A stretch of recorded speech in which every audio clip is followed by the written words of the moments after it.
being that summer is coming up and a lot of people are trying to get quote unquote shredded for summer. Yep. They're trying to decrease body fat while maintaining muscle mass, and for the athletes listening, strength and power and speed.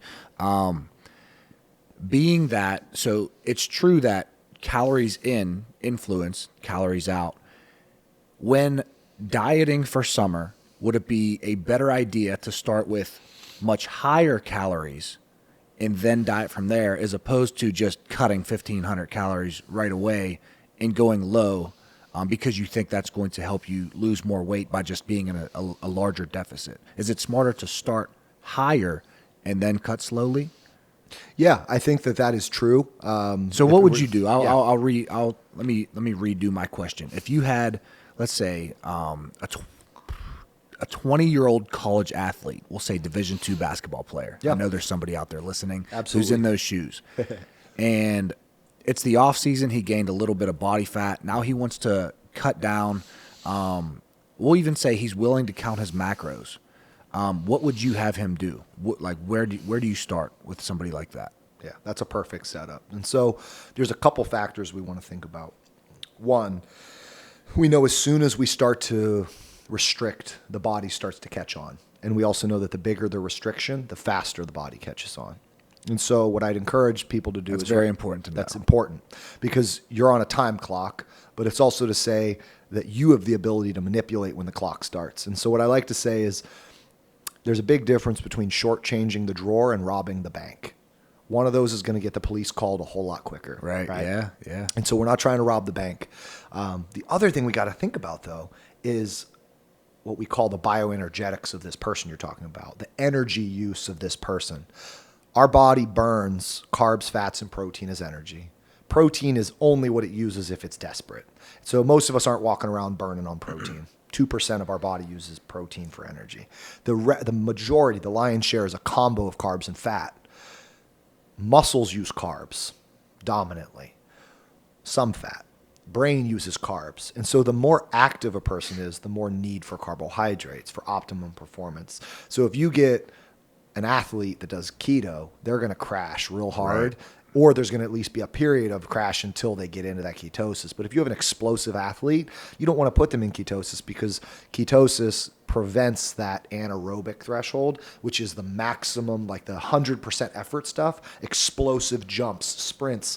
When you're in keto, you only get 90% of your max of anything. And so if you're a basketball player, you shouldn't even consider a low carb diet. It's not even on the table. That's very important. I got a lot of questions on Instagram about that. Perfect. And that's why, is because even when you're fueling with fat, your body cannot use fat in an anaerobic state. Anaerobic meaning high intensity, max effort stuff goes away. And so all of your maxes go down 10%. If you're an endurance athlete running at 70% effort for a marathon, you can use keto because you're not tapping into those sprinter. You're not trying to be Usain Bolt out there. But if you're trying to dunk, if you're trying to slam it, if you're trying to sprint back to play defense, if you want to have any sort of vertical, you need carbohydrates. And so we've got to think about it this way. So I can sit here and I can say, okay, great. I'll do all the math, right? I'll give some just like rough examples. We don't got to go completely nerd on it. But we can measure out this person's deficit. We know we don't want to starve them because it's going to activate starvation mechanisms. And we also know that they're very active, which is to say that their muscles are tearing. And we want to make sure that doesn't just like stop repairing, right? And we know that their body, when they're exercising, uses a lot of carbs. So does their brain. So what happens is a lot of people cut carbs real hard. Well, this is what happens. Your muscles use those carbs regardless. And then your brain goes, hey, I need carbs. And then people start talking about they're craving carbs real bad. They're craving sugar real bad. They're hungry all the time. They're ravenous all the time. Well, that's because their brain uses carbohydrates and they spend it on the basketball court. And so we can't afford to give them too little carbohydrate.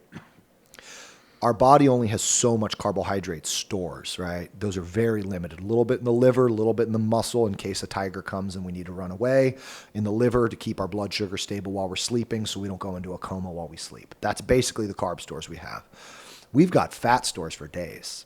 And so what we got to think about is the game when you're an athletic, fit person It's actually keep protein high to allow for recovery, keep carbohydrates high to account for brain's use of carbs and exercise use of carbs, and then keep fats as tight as possible. There's a point at which your fats go so low that your joints start to ache and all that, because fats have a role in the physical and functional aspects of our body. So there is a threshold, but here's where we get to. We get to a point where if we know that I need to give someone maximum protein for recovery, I need to give them every gram of carb they burn from exercise back, which I could sit down and do in depth, right? Oh, okay, you did an hour and a half basketball. You were at an average heart rate of 160. You burned 1,000 calories. 80% of it was carbs. So that's 800 calories. That's 200 grams of carbs. Great. Brain uses 130. Calories burned from exercise, 200 carb. That's 330. We need a little extra spillover. Let's give you 350 grams of carbs. Let's give you 200 protein. What kind of deficit can we create from the fats? Well, we know that if you go below 50 grams as a guy, you're going to really start to ache and be sore. So that is what we'd call our minimum caloric, right? That's the lowest we can go while setting you up to thrive. And so just for fun, 350 carb, that's 1,400 calories from carbs, 800 from protein. That's 2,500, right? Wait, no. What was it? 350, 700, 1,400 plus 800, 2,200. Apologies. And then 50 grams of fat. That'd be like 2,650. And so I'd look at that dude and go, okay, cool. You're burning 3,300. The least we can give you is 2,650.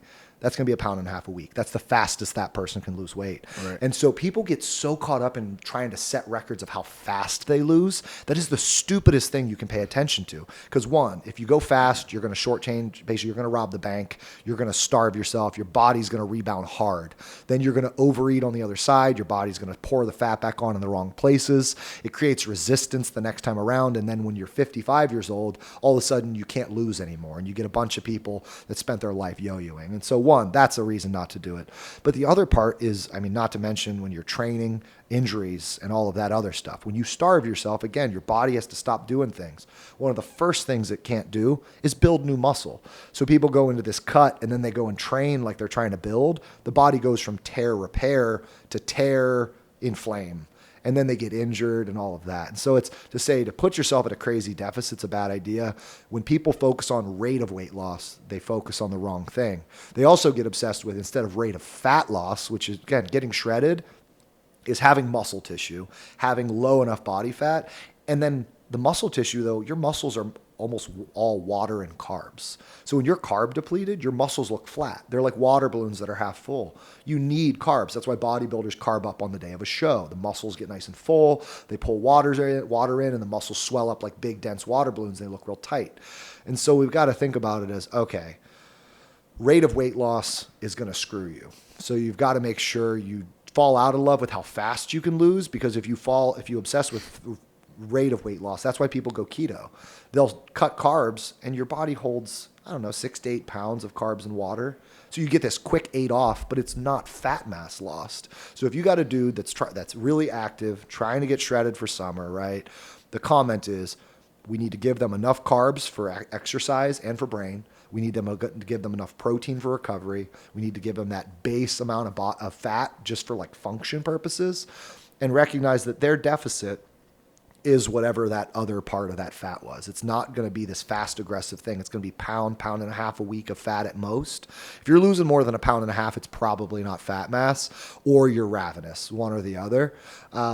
But what's cool is that look is going to look really different, because the only thing coming off is body fat. The muscles are going to stay full. They're going to stay tight. They're going to recover well. They're going to help manage inflammation well. So it's kind of funny when you start to realize we live in a society obsessed with low carb dieting. Athletes need to be actually moderating their fat more than their carbs. But once again, the average American is inactive. And so low carb dieting isn't talking to the 22-year-old basketball player, right? It's talking to the average American, the 45-year-old morbidly obese person that gets 2,000 steps a day, doesn't exercise, consumes fast food 8 times a week, drinks 4 liters of soda every week, right? Like that's the general information that's out there is talking to the majority. And unfortunately, athletes and fit people aren't the majority. Like 18% of adults exercise regularly in the US. Right. Being active is the minority. For you fit people out there that are trying to, or I'll say active people out there that are trying to get leaner, do not get rid of the carbs. Okay, great. That's a lot there. So Yeah. keep the carbs. We need enough protein for recovery. So I have a couple questions. Number one, what is enough protein for recovery? How many grams per pound of body weight, or any way that you like to explain it to people? And then if fats are what we should be moderating as an athlete, do we start those a little higher, and then as the diet goes on, start to dwindle those down? You said don't go below 50 if you're a male. Mm-hmm. So where should we start? Should we start at 90, 80? Does it depend on body weight? So just how many grams of protein is enough for recovery, and then where should we start with our fats? Those are great questions. So protein-wise, we're looking at, easiest way to tell you is 0.7 grams per pound. Everyone always says a gram per pound. That's way more than you need. I'm guilty of that. So yeah, the gram per pound is an easy rule of thumb because it's easy to think of. Right. From an actual muscle recovery perspective, 0.7 grams per pound is plenty. Anything beyond that is just helping you stay full. And you have to ask the question at that point, would it be better off as carbs that actually give you energy? And so we'll call it the 0.7 to 1. If you ever go over a gram per pound, and you're not on performance enhancing drugs, like you're not on PEDs, you are absolutely wasting protein that should be carbohydrate at that point. But 0.7 to 1, that range is going to be, all of it's going to create the same muscle recovery, but the higher up you go, the more full you'll feel. There's pros and cons to that, obviously. From the where to start and where to go, here's a way to think about it. Being at a deficit is never ideal at all. You can't be in a deficit long term. The less often you're there, the better. The longer you're in it, the more your body catches on. And so a way to say it is, if I'm working with an athlete and I've got the time, I'm not actually giving them a daily deficit.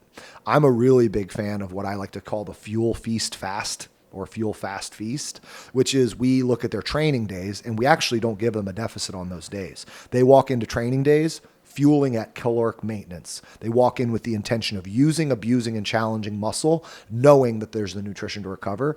And then on their off days, we create basically what we call a fast feast pattern, which is I'll help them use a caloric deficit using like a fasting protocol, 2 big meals a day for those days, just as an example. There's debate over the advantages of the fasting part. To be honest, it's just more of the practicality. A way to think about it is they're hitting the workouts in the gym Monday through Friday. They're training. They're recovering really well. They're not at caloric deficit. And then on Saturday and Sunday, they get 2 1,000 calorie meals. And those meals, I mean, that's a Chipotle burrito, right? It's easy to go out to a restaurant for brunch and get 1,000 calories. It's easy to go out to dinner and have 1,000 calories. It gives you the ability to live, but a 2,000 calorie intake on an off day for most fit people is going to be a deficit.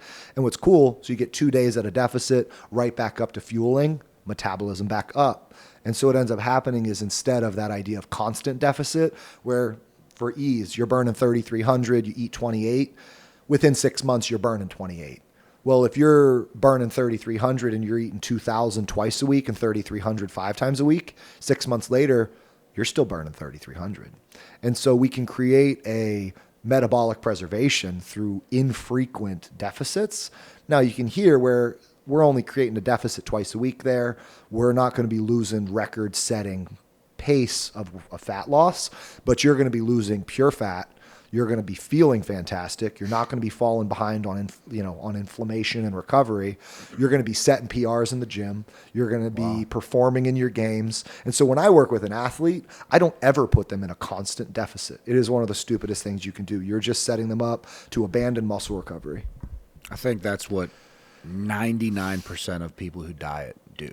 Oh, absolutely. It's the norm. It's just calories in, it goes back to the conversation we just had. Because of the very basic understanding of calories in, calories out, it's, oh, cool, I burned 33, I'm going to eat 28, I'm going to lose a pound a week. But you start to realize that doesn't happen. And it's because you either get too hungry because the deficit is your body not being able to recover. You go to a basketball game, you play on the court for 3.5 hours one night, you're hungry as heck, and you eat a bowl of cereal and it spikes and you get hungry and you black out for a sec and then you wake up and there's a box gone, right? Like, we can all relate to that. If you've ever been athlete hungry, say I, right? Like, that's your body being human. And it's really dumb that we blame our willpower in that moment. It's like, no, you're just not hacking your body right. You're trying to starve yourself, right? You're trying to do things that are performance based, with a hand behind your back, right? We've got to let these two things coexist. If we're going to try and change comp, that is a separate goal from performing. And so you have two choices. You either give up performance or compartmentalize them. And that's where most athletes have days where they're off. Well, use those days, create those days. And that's, I think a lot of people like check into this concept because it's fun. Like you have the days where you're fueling to perform, and then you have the days where you're fueling to comp. And it gives those off days purpose, because I know a lot of athletes struggle to take an off day because they don't feel like there's a benefit. Well, if the benefit is to relax, rehydrate, and comp, now all of a sudden you've got this fasting protocol, right? You start to hear where it's like, oh, this just like feels good. It becomes routine. It clicks better. I feel like these days are purposeful. They're motivating. I'm excited about them. And then they're paired with days that I'm really excited about because I get to keep doing what I'm doing. So there's a lot of practical element to it. There's a lot of hormonal benefit. And like you said, it kind of helps us see that most people calorie in, calorie out, drop the calorie in, increase the calorie out. That's a huge disservice, and it can't be done long term, and that's why people struggle with that consistency. So let's not do it as long term. So I want you to know that I personally, as much as I feel like I do know about nutrition, I have never heard that. It's incredible, right? I mean, I've been doing performance in health and physical education for a while now, and I have never heard that. And I'm currently cutting for summer, and I'm doing exactly what you're saying not to do. Yeah. So I'm going to switch, immediately, effective tomorrow. And what I want to say to all the athletes out there is that I preach that you have to have high-intensity days and low-intensity days. You cannot have high-intensity days every single day, which, most athletes, and especially basketball players, they love to have high-intensity days every day. And my high school athletes, I coach a high school team. Yep. We have an AAU team. So just this weekend, we had about 6 games in an AAU tournament. And then everybody's all fired up for the tournament. And then Monday comes, and they're like, well, we want to do, a heavy leg workout and then a skill session. And then Tuesday, they want to do an upper body workout and a skill session. And the skill sessions are always like, we say we're just going to shoot around, and then it ends up being very high intensity. Of course. So every day for these guys end up being high intensity. And you cannot do that to recover enough to perform optimally. So what I want everybody out there to know is that when I'm preaching high intensity days and low intensity days, what you just explained fits perfectly with that. Yes. Because on your high intensity days, now you can fuel up for performance. And then on your lower intensity days where you're recovering and you're rehydrating and now you're comping, now you can do exactly what you just said and do the fast window and then fuel with 2 meals. So I'm personally going to use that, and I hope a lot of people out there. It's the only way to do it, and a way to think about it, man. I mean, LeBron James doesn't comp in the season, right? There was a couple years ago where he dropped like 20 pounds, but he did it when? In the off season. Right. And it's because in the main season, they are performing every day, but that's for a short iterative section of the year, right?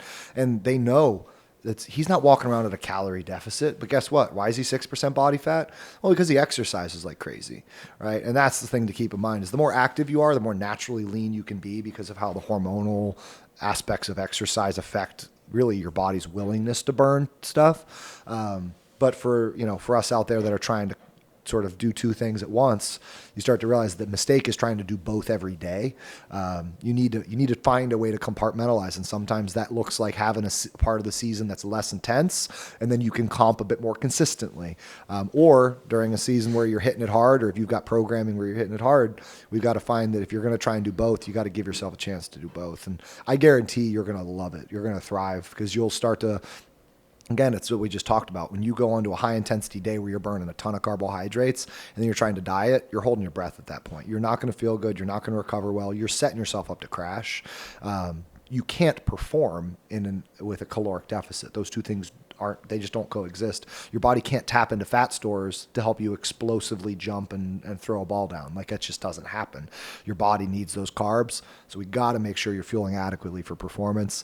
But there are days built into most well-programmed athletes' protocols that allow them some days to comp. And it may not set records on fat loss, so it might not be the 3-week shred that they sell on the internet, which sounds real sexy and exciting until you realize it sucks, you crash, and it actually has some serious consequences. But what's fun is what I just explained to you is how you can stay lean year round. I mean, it's actually not that hard to tap into that, right? If you and I did your math, I bet the 3,300 is not far off, to be honest, just because of your frame. But like 5 days a week, 3,300 calories, good carbohydrates, good protein, good fueling protocols. And then on the weekends, when you and the girlfriend are out and about, you do a brunch dinner, 1,000 calories each, right? Go get some French toast somewhere, drink a Fairlife protein drink with it, and then dinner. Go get a burrito or go get a burger or go get some pizza and some wings. I mean, like you can fit 1,000 calories. That's a lot of different foods. You won't even feel like you're cutting. She won't even notice you're cutting. It won't be that miserable chicken and broccoli bodybuilder BS that's out there, right? Where you think you just need to hold your breath and deprive yourself of fun. You start to realize, oh, you mean I can actually like live while I do this? Yeah, get lean, get strong, stay strong, right? Let's hack this. Okay, so do you are 2 days a week? So 5 and 2, is that what you recommend? Yeah, it's funny. I'll say this again. Less is more. At the end of the day, your body does not like to be at a deficit. The less you do it, the more sensitive your body will be to it. Doing it 4 days of, fueling 3 days, that's probably kind of like the max. 5-2 is just a sweet spot. It feels good. Most people's programs 5 days. Most people need 2 days off, if we're being honest. So I find a 5-2 protocol is a really good balance. But what's cool is you can manipulate this based on where you're at, right? If you're trying to, going back to your original question, which is like, where would you start people? Well, to be honest, if I'm working with an athlete, they're coming off of a season where they've been fueling and we've reverse dieted them up and they're just like burning like crazy, right? They are eating, they are fueling, they're only fueling. And then we take them from that state of only fueling to 2 days of comping and they melt body fat because they're coming from a metabolic high ground, but then they preserve that metabolic high ground because then they have 5 days where they're right back at it. They don't ever shortchange themselves. And so if they're in a properly fueled state, it makes that fasting, right, that fat loss state so much more sensitive. And we can compare that not just to athletes, but Gen Pop. One of the problems we have is people have been restricting so long that because most people walk around in a constant attempt at a caloric deficit, right? Most people's metabolisms are operating suboptimally. And so they come into my office, right? And they swear they've been eating 1,400 calories a day and they're not losing weight. It's like, well, and they're like, but I thought it was calories in, calories out. And it's like, it is calories in, calories out. Your calories in is 1,400. Your calories out is 1,400. Why is it 1,400? Well, how often do you have to get your hair cut, fingernails, right? All these little things. You're probably on antidepressants because you've been under eating so long, your body's made serotonin crash to try and put you to sleep. You feel lethargic, so you don't exercise because you just can't, right? We start to realize like these are all metabolic conservations. And so it's to say that problem one, you're eating too little. And I then have to reverse diet those people. Sometimes that takes 6 months, right? Feed them gradually more and more and more and more so that they have a metabolism that we can then put to work. But for all those athletes out there that hopefully already have that metabolism, or if it's a younger pop that hasn't subjected themselves to absurd dieting tendencies for decades on end, know that you being lean doesn't come from you starving. It actually comes from you fueling and feasting intelligently. Right. I love that. So for everybody out there who is wondering now, how do I find my numbers for this 5 and 2 protocol? How do they find their numbers? Do they go with the 0.7 grams per pound of body weight of protein? And then, like, how do they find their protein, fats, and carbs? Let's say a 150-pound guy versus a 200-pound guy. Yeah. Where do they start? So that everyone out there listening can actually find what to do if they want to do this. Yeah, and I'll say that the most accurate way is going to be to get their body fat done and actually have someone do it. I will just preface that. That's kind of what someone on my team does well, right? But if you're out there and you're just trying to crunch some numbers, we need to get basically first, we need to estimate what your calorie out is. Going back to when I said before, when we calculate all that math, right? We take your lean mass, we plug it into the Cunningham equation. If we know how much fat-free mass you have, we can plug it into what's called the Cunningham equation. It tells you what your basal metabolic rate is. That's how many calories you burn just laying on a couch completely still for 24 hours, being alive. We then calculate your activity burn. And so for someone out there, you could go online, you could look up like the Harris-Benedict equation is the most common calorie equation that's out there. Calculate that. That's your BMR. You don't have the body fat one, so it's not quite as accurate, but it serves the purpose. And then if you have an Apple Watch or if you use some sort of Fitbit or something that tells you how many calories you're burning, once again, not quite as accurate as if I was going to calculate METs values and really go in and like dig in on how much you're burning. But if you have a Whoop strap, those are actually really accurate. I will say that. A shout out to Whoop for that. We get an idea of how much you're burning. That gives us your total caloric output. That is calories out, assuming calories in. So that's what we call your potential calorie out, right? Your body wants to burn that. It wants to use that. It wants to do that if you give it enough fuel to do that. That's going to set it up to thrive. When we have that, from there, we start with the protein. That's the easiest one. You do 0.7 to 1 grams per kilogram, grams per pound, I apologize. 0.7 to 1 grams per pound body weight. That's going to be your protein range. Let's just say for fun that we calculate you out and you're burning 3,000 calories, right? Protein is 4 calories per gram. So if you do the math, you said 150 pound person, we'd go 0.7 of 150 is 105, I think, by quick math. So we'd say it's between 105 and 150 grams. 105 times 4 is 420 calories. 150 times 4 is 600 calories.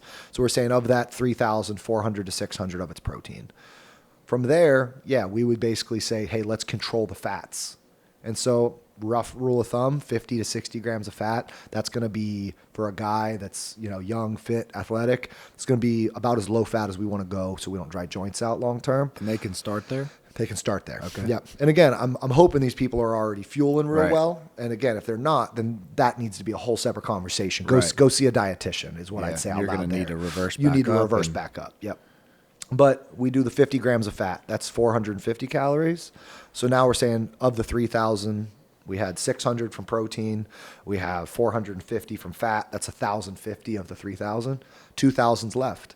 4 calories per gram of carbs. 2,000 divided by 4 is 500. It's a lot of carbohydrate. Right. Now, here's the comment.